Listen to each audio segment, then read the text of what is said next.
the blood moon rising. I remember the day I found it as if it were yesterday. The late afternoon sun hung low in the sky, casting long shadows across the flea market on the outskirts of our quaint little town. It was the kind of day where everything seemed still, the heat lingering, pressing down on everything. Advertisements, the dry, hot breeze stirred the dust, kicking up tiny whirlwinds as I walked through the narrow aisles with my dog Charlie, scanning the rows of vendors with growing frustration. The farm wasn't doing well this season. Pests, birds and rodents were tearing through the crops with an almost savage determination. Clara and I had tried everything, scare tactics, traps, sprays, but nothing seemed to keep them away. It was as if the very land itself was rebelling against us. Sometimes, I wonder if this was an act of sabotage by Mr. Monroe, who had been greedily eyeing my land for a while now. But no matter the cause, the outcome was the same. The crops were wilting, the soil dry despite the endless hours I'd spent watering them, and every morning brought more damage, more destruction. The farm was struggling, and so were we. We weren't just facing financial ruin. This was ancestral land passed down through 7 generations. Losing it would mean losing a piece of ourselves. Clara's patience was wearing thin, though she never showed it. But I saw it in the way she pressed her lips together when the kids weren't looking, or the tightness in her shoulders when we sat down at the kitchen table to try and budget for the week. Advertisements. We couldn't afford another bad season. The stress was eating at both of us, turning our once lively dinner table conversations into tense silences. I was desperate, grasping at straws, literally, trying to find something, anything that might help. I figured maybe this flea market would have something useful, though I didn't know what exactly I was looking for. That's when I saw it. Tucked between a pile of rusted tools, frayed ropes and battered knickknacks was a scarecrow. It was old, worn out and tattered, the kind of thing that had been through too many summers and winters, far more than it should have survived. Its burlap face was faded, sun-bleached and split in places, the frayed edges fluttering in the wind like dead skin peeling from an old wound. Its clothes, a pair of ripped overalls and a threadbare flannel shirt, hung limp from its crooked frame, remnants of an era long forgotten. Despite its ragged appearance, something about it drew me in, and I couldn't look away. Maybe it was the unnatural way it stood out among the clutter, or maybe it was the way the light seemed to dim around it when I looked at it. I couldn't shake the feeling it was watching me, as if its dark, hollow eyes were tracking my every move. And the crooked smile stretched unnaturally wide, almost up to its ears, as though it knew a secret I didn't. The scarecrow seemed to catch Charlie's fancy too. He sniffed it cautiously before placing his paw on it, almost as if testing whether it was real. I snapped out of my thoughts when a man's voice suddenly cut through the eerie silence. It was the owner. He was a small, hunched figure standing behind the stall, half hidden in the shadows beneath a wide-brimmed hat. His leathery skin, deeply lined with wrinkles, hinted at a long, hard life. His face remained mostly obscured, his eyes concealed in the shadow of the hat, making it impossible to guess his age. An instinctual urge told me to turn away. Both the scarecrow and the man unsettled me in ways I couldn't explain. "You're looking for something to keep the birds away, aren't you?" he said without glancing up, his voice gravely and dry. There was an accent too, faint but old-fashioned, as though it belonged to another era. I blinked, startled by his accuracy. How could he know? I thought to myself. I nodded slowly, unsure of what to say, my mouth suddenly dry. Then he looked up, meeting my gaze for a fleeting moment. "This here'll do the trick," he said, gesturing toward the scarecrow with a bony finger. "No birds, no rodents, no pests. You'll see." I hesitated, taking a closer look at the scarecrow. It looked as if it would fall apart if I so much as touched it. The wind tugged at its loose stitches, making them sway slightly, and I noticed a faint odor, musty, like damp earth mixed with decay. "Does it work?" I asked, my voice filled with skepticism. I didn't want to come off as too desperate, but I was. The man grinned, revealing a set of yellowed, uneven teeth. "It works," he said with an air of certainty that felt unsettling. "Better than you think. Just set it up in your field. It'll do the rest." My gut twisted with unease, and despite the creeping dread, I handed over the little cash I had left. The man took it without another word. I heaved the scarecrow into the bed of my truck. its hollow, straw-filled body thudding against the metal as I started my drive back to the farm. When I got home, the sun was setting, casting an orange hue across the farm. I glanced toward the house, where the warm light of the kitchen spilled through the windows. Clara was inside, cooking dinner, while the kids helped her set the table. The smell of roasting chicken wafted into the air. Charlie and I were immediately greeted by Sir Sunrise, a rooster who quietly came and perched himself on the back of the truck as I parked near the front porch. He observed in silence as I unloaded the scarecrow. Sir Sunrise earned his name from my 8-year-old son, Luke, thanks to his remarkable habit of crowing at exactly 6 a.m. every morning. It didn't matter if it was pouring rain, the middle of winter, or a cloudy morning when the sun didn't show. He always knew when it was time. He'd march up and down the porch, his triumphant cock-a-doodle-doo echoing for a full minute, ensuring the entire Smith household woke to. Here's the paragraph you provided. The blood moon rising. Sir Sunrise earned his name from my 8-year-old son, Luke, thanks to his remarkable habit of crowing at exactly 6 a.m. every morning. It didn't matter if it was pouring rain, the middle of winter, or a cloudy morning when the sun didn't show. He always knew when it was time. He'd march up and down the porch, his triumphant cock-a-doodle-doo echoing for a full minute, ensuring the entire Smith household woke to his call. Sir Sunrise earned his name from my 8-year-old son, Luke, thanks to his remarkable habit of crowing at exactly 6 a.m. every morning. It didn't matter if it was pouring rain, the middle of winter, or a cloudy morning when the sun didn't show. He always knew when it was time. He'd march up and down the porch, his triumphant cock-a-doodle-doo echoing for a full minute, ensuring the entire Smith household woke to his call. Oddly enough, that was the only time he ever crowed, even though he spent the rest of the day busily wandering the farm. Even stranger was the quiet, almost unspoken friendship he shared with Charlie. The two seemed to enjoy each other's company in a way that always surprised me. I hoisted the scarecrow onto my shoulders and made my way toward the field. The crops swayed in the soft evening breeze, rows of corn and wheat stretching out before me like sentinels. I chose a spot right in the middle, far enough from the house, but close enough that I could still watch it from the upstairs window. I attached the scarecrow to a wooden pole that was already planted deep in the soil. It stood crooked and eerie, its burlap face staring blankly at the sky. Sir Sunrise inaugurated the new addition in the field by performing a couple of customary laps around the pole before taking off, with Charlie eagerly chasing after him. My eyes, however, drifted toward Mr. Monroe's factory in the distance. For years he had been acquiring land from my neighbours and was determined to buy my property as well. He wasn't pleased when I turned him down. Ever since then, my farm has suffered. My crops have been constantly under attack, making me wonder if he was in any way involved. But without proof, all I could do was continue my work and hope things would eventually turn around. I took one last look at the scarecrow before walking back home to join my wife and kids for dinner. That night, sleep didn't come easily.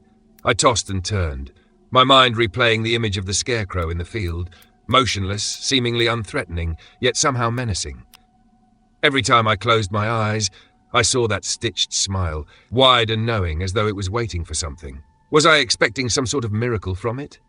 Is that why I felt this knot in my stomach? Because deep down I knew I was acting out of desperation and not thinking rationally. The wind howled outside, rattling the shutters, but beyond that there was silence. No crows cawing, no rustling in the crops, just an unsettling, unnatural silence. Meanwhile, Clara slept soundly beside me. I noticed the cut above her eyebrow, even in the pale moonlight, a scar from her youth. Despite her challenging childhood, she had a gift for finding peace in chaos, while I remained a light sleeper, needing exhaustion to fall into a deep slumber. I rolled over, pulling the blanket tighter around me, and eventually drifted to sleep. When morning finally came, I stepped outside, half expecting to find the fields torn apart like before. But they were untouched. Not a single stalk was damaged. I looked toward the scarecrow, still standing in the same spot, and felt a wave of relief wash over me. Maybe the old peddler was right. Maybe it really was that effective. A couple more days went by and the crops remained unharmed. Not a single bird or rodent dared to come near them. For the first time in months, I felt a glimmer of hope, a lightness in my chest that I hadn't felt in ages. I didn't fully understand how a scarecrow could make such a difference. The results defied logic, but I wasn't about to question it now. Clara noticed the shift in my mood too, and began to believe again herself.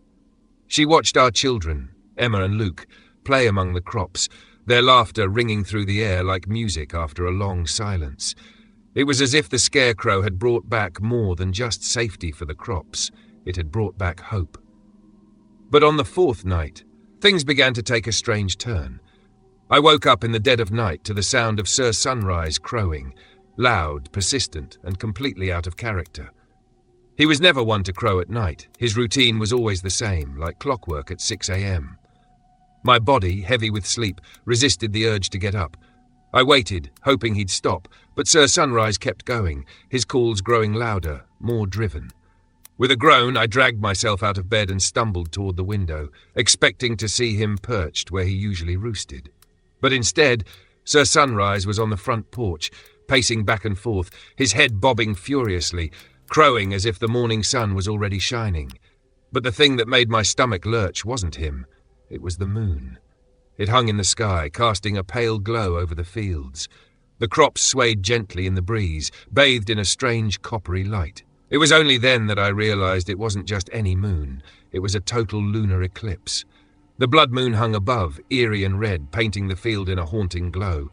But what I saw next stopped me cold. The scarecrow, it wasn't where I had left it. For a moment I just stood there, blinking, my tired mind scrambling to make sense of what I was seeing. I rubbed my eyes, squinted, and even stepped closer to the window. But no matter how much I tried to rationalize it, there it was, standing at the far end of the field, a place I had never placed it. My heart pounded in my chest. Who could have moved it?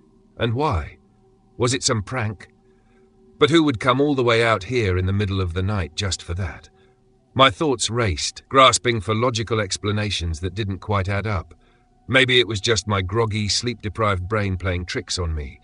The moonlight, the shadows, it could have easily created an illusion. Or maybe it was the wind, somehow shifting the scarecrow's position.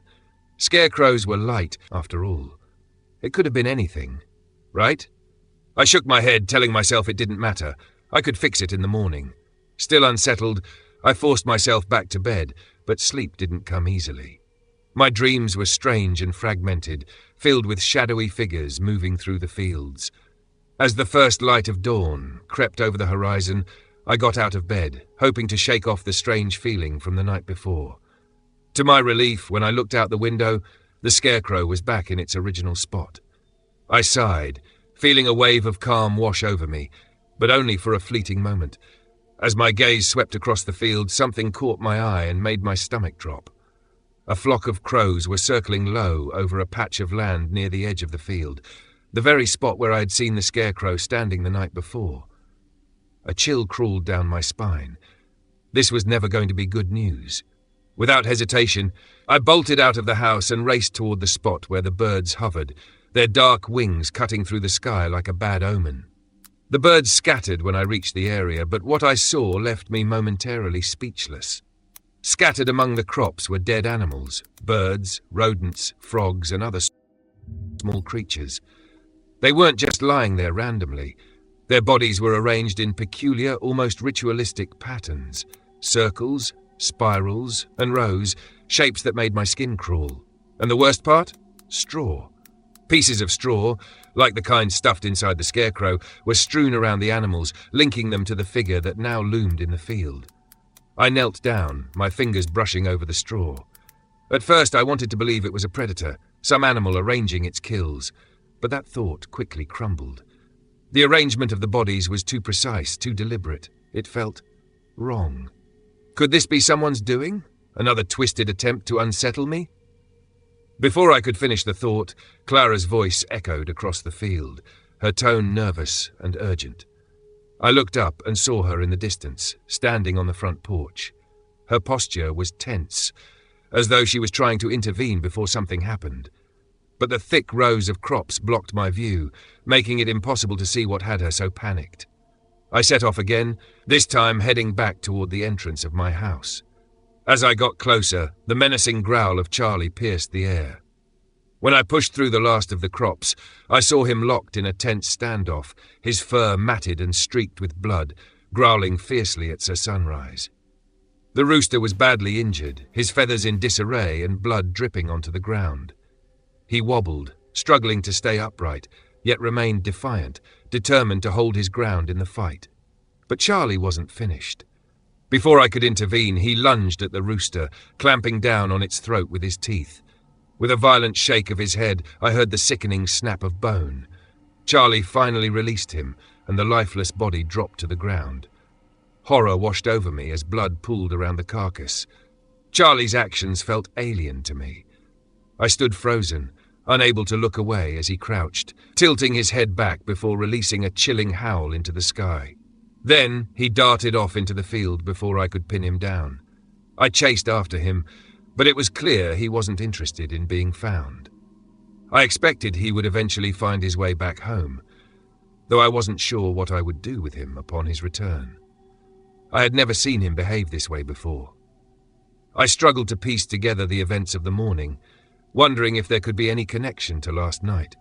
Deep down, I couldn't ignore the gnawing suspicion forming in my gut. This all began the moment I brought that scarecrow home.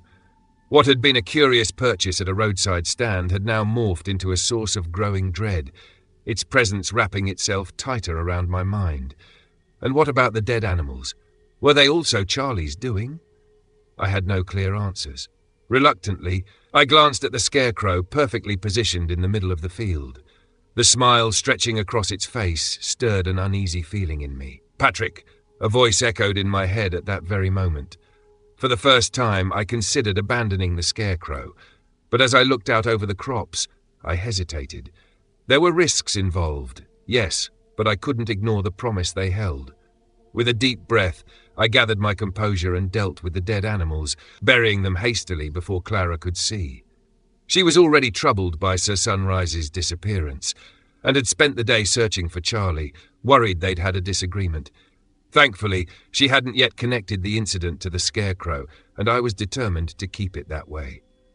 Still, I forced myself to focus on the positives. The crops were thriving, better than I could have imagined. The plants were lush and green, the vegetables larger than I expected. Our financial recovery was well on its way, and that would, hopefully, put us on stronger footing than we had been in years. But that night, as the wind rustled the trees and whispered through the fields, I couldn't shake the feeling that something was wrong. Something was out there, watching us. The scarecrow, it was no longer just straw and cloth. It had become something else, something I could feel deep in my bones. I pressed my pillow against my ears, desperate to drown out the sounds of the night, hoping I could just fall asleep. Then a loud, eerie howl pierced the stillness. It was Charlie. I was sure of it, somewhere in the distance, howling into the dark night. Eventually, exhaustion overcame me, and I drifted off. But I was suddenly awakened by Emma's frantic voice calling my name. "Dad! Come quick!" Her voice, filled with panic, sliced through the quiet morning air. Heart pounding, I rushed out of bed and hurried outside. The first light of dawn was just beginning to break over the horizon. I saw Emma crouched near the edge of the field, kneeling next to Charlie. A wave of dread washed over me as I approached. There in the mud lay Charlie, lifeless, his front paws badly bruised, his flesh torn away. It was clear he had been digging furiously, and it had drained him completely. Nearby, a small mound of sand marked the place where Sir Sunrise had been buried. Emma looked up at me, tears streaming down her face. "I don't know what happened, Dad. I found him like this." The horror of the scene weighed heavily on my chest. Clara came over soon after, and we decided to bury Charlie next to Sir Sunrise, as they had been close companions. Once we had all returned to the house, I went back out to the field with a shovel, wondering what else might be hidden out there. As I walked through the rows, I saw small mounds of earth scattered across the field, as if hastily dug. Now I understood what Charlie had been up to during the night. I dug into one of the mounds and uncovered a dead bird. Another revealed a large rodent. The entire field was full of these makeshift graves, and I couldn't even begin to count how many there were. Turning around, my stomach tightened. Luke was standing a few feet away, his face pale, eyes wide with fear. "What's going on, Dad?" he asked, his voice shaky with confusion. I forced a smile and crouched down, placing my hands on his shoulders. "Nothing to worry about, buddy," I said, trying to keep my tone steady. "Charlie was just being Charlie. We'll take care of it." For the next 15 minutes, I tried to reassure him, telling him that growing up meant being strong and knowing when to keep things to yourself. "You're a man now," I said softly, "and sometimes we have to protect the family by keeping things quiet. Don't mention this to Clara or Emma, all right? They're already upset." Luke nodded, though the unease in his eyes was impossible to ignore. I hated myself for lying to him, but the harvest was almost here, and I had no other choice. The farm had to come first. As Luke made his way back toward the house, I glanced toward Mr. Monroe's property in the distance, and then back at the scarecrow. I felt a lump rise in my throat. "That's strike two, Patrick," I muttered to myself. I couldn't afford another incident like this. If something else went wrong, I'd have to come up with a new plan. Time was running out. Determined to put my fears to rest, I decided to stay up through the night and keep watch over the field. The rest of the day passed quietly. I went about my usual farming tasks, watering the crops and checking on everything. When evening came, we all ate in silence. One by one, everyone retreated to their rooms while I remained alert. Once everyone was asleep, I grabbed my rifle and made my way upstairs. From the second floor, I had a clear view of the field, and I had set up lights around the corners to ensure I could see everything. I took my place at the window, determined to stay awake through the night. Hours crawled by, and the only sounds were the rustling wind and the occasional creak of the old house settling around me.